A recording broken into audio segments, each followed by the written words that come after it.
to another episode of Extinct Bricks Hybrids! But first of all, Happy New Year everyone! For this video, we'll be featuring the original hybrid for Extinct Bricks Jurassic World, Project OSIRIS!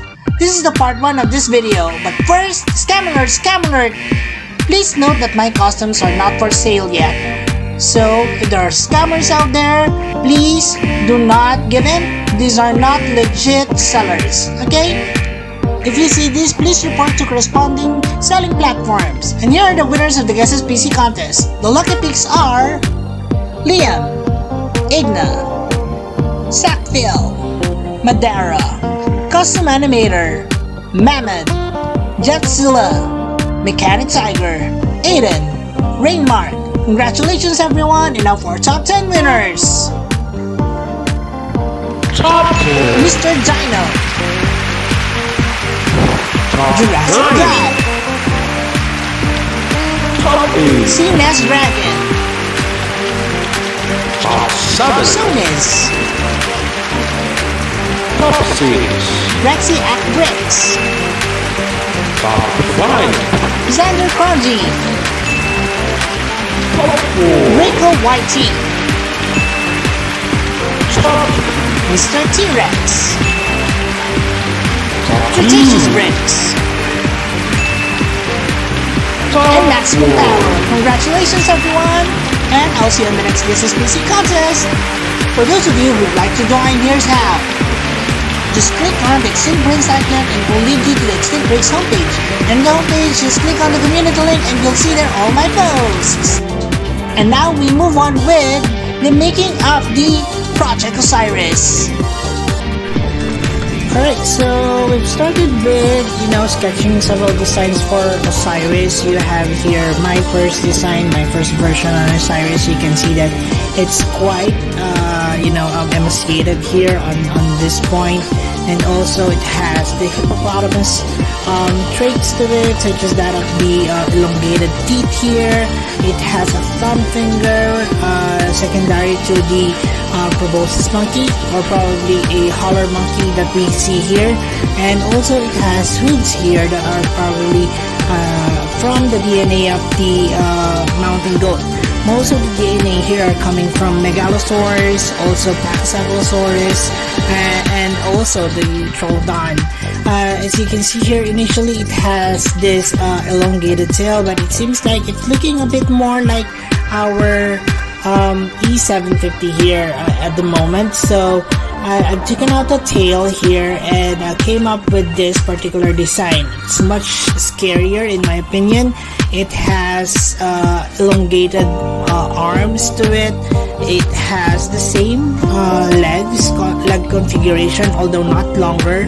As you can see here, it's quite a bit much longer than what is you see here in the current drawing. It has a shortened tail to it, and it has more, a more gnarly look to its face. So I've already started with the kit bashing and came up with this one.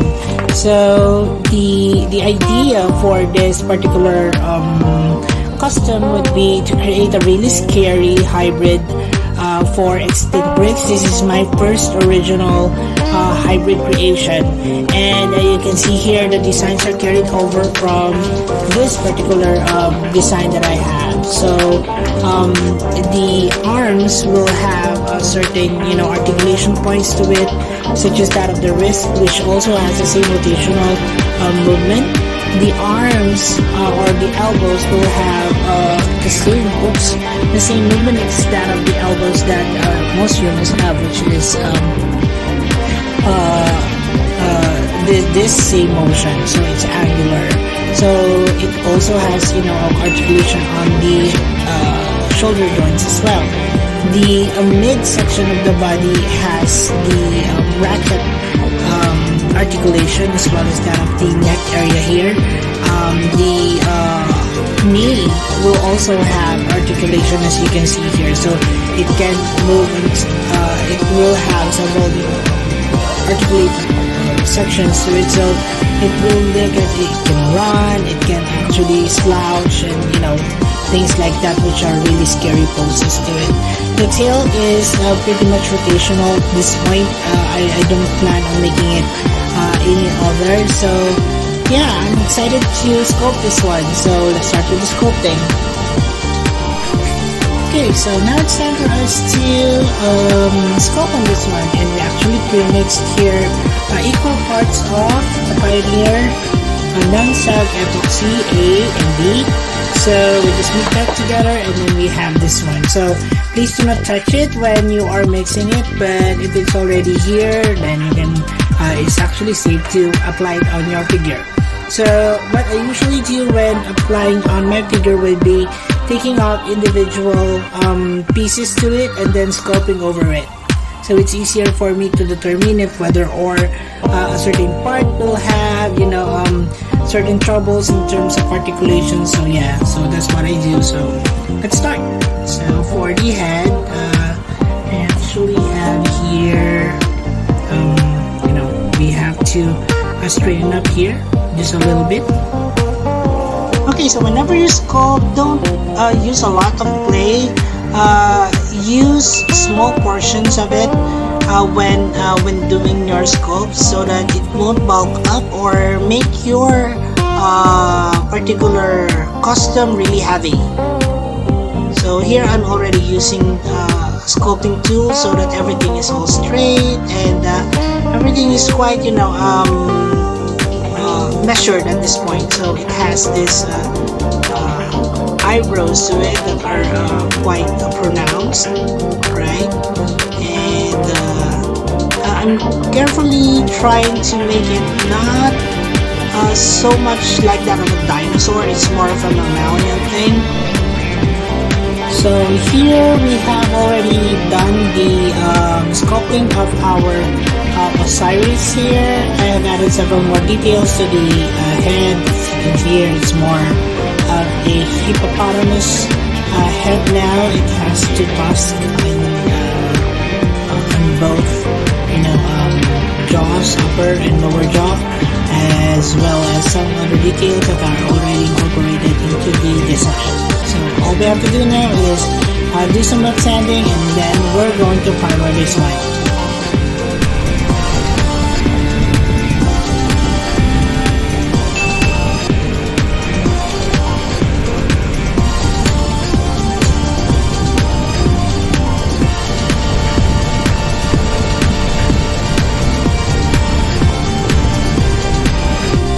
Okay, so we have our OSIRIS here already primered, and what we're going to do is we're going to paint it already. And I think for this particular costume, I wanted it to have a zombie vibe to it, so I'm taking some inspiration from, think what else? Plants vs. Zombies. So I think the colors on the zombies here are really, you know, really cute, but it does have or does give it that undead vibe to it. So I will be incorporating these colors of brainy zombie, I don't know, or is it Mr. Zombie or whoever this one is, and we're going to incorporate that into our design here. So I will be experimenting on this a lot, so I hope for you guys to stick with me in terms of, you know, going over the paint scheme on this one as we go along. Okay, so what we'll be needing would be some water, of course a few brushes here, and of course some acrylic. So the acrylic colors that I will be using would be a mixture of grays, blues, you know, whites and gray. What else? So also purple colors or maroon colors will also be incorporated into our design. So yeah, so let's begin. So as mentioned earlier, OSIRIS will be a grayish tone of a creature. So I mixed here white, a little bit of black, some greens, and some blues as well. So I'm covering up as much as possible all the sections or all the parts of the creature here, including that of the head, the neck, the upper part of the body, the tail, the lower parts of the body, as well as that of the extremities. So once that is done, I made it a little bit more darker than before. So I just added touches of black on the same colors that I used earlier and painting them on the hooves of the Project Osiris. So we're also painting up this same color on the details of sculpting on the back section of the creature, as you can see here, as well as I will be painting this on the hands of Osiris as well. So it will have a darker tone compared to the elbow as well as that of the upper section of the arm.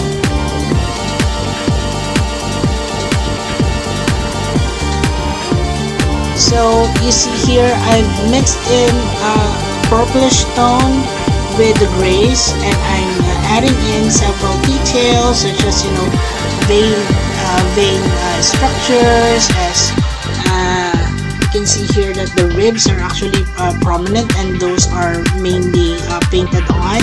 I have speckles on the back, and you know, also painting in the eyes. So Osiris actually has a sunken eye to it, so it kind of looks very shrink wrapped, only because it's really emaciated and it's almost skin and bones. So you can see here that I'm painting all those darker details on the eyes as well as that of the back spikes of the Project Osiris. With the same color, I'm using or creating a stripe-like appearance, most probably similar to that of blue and the Indoraptor. So it has this kind of detail as well here, as you can see.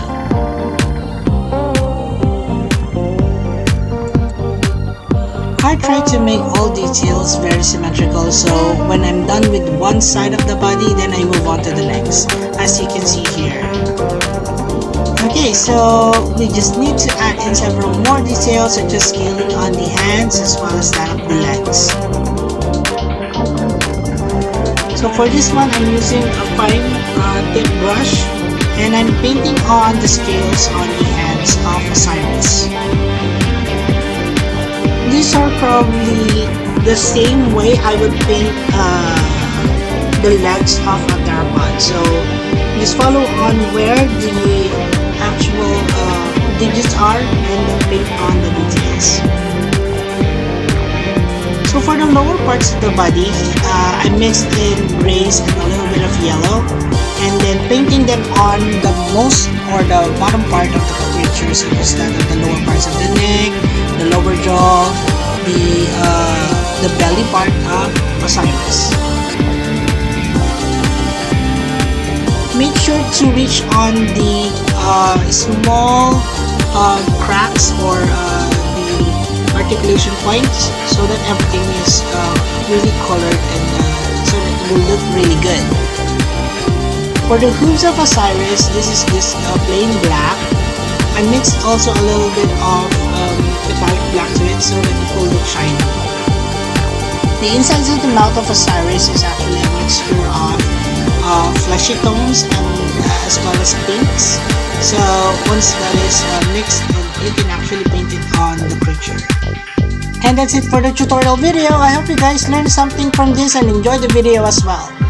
We'll be continuing on with the second part of this on the next day. So thank you guys, and watch out for the next video. Please also don't forget to support our other channels, Ibisoy Universe and the Adventures of Moira and Asher.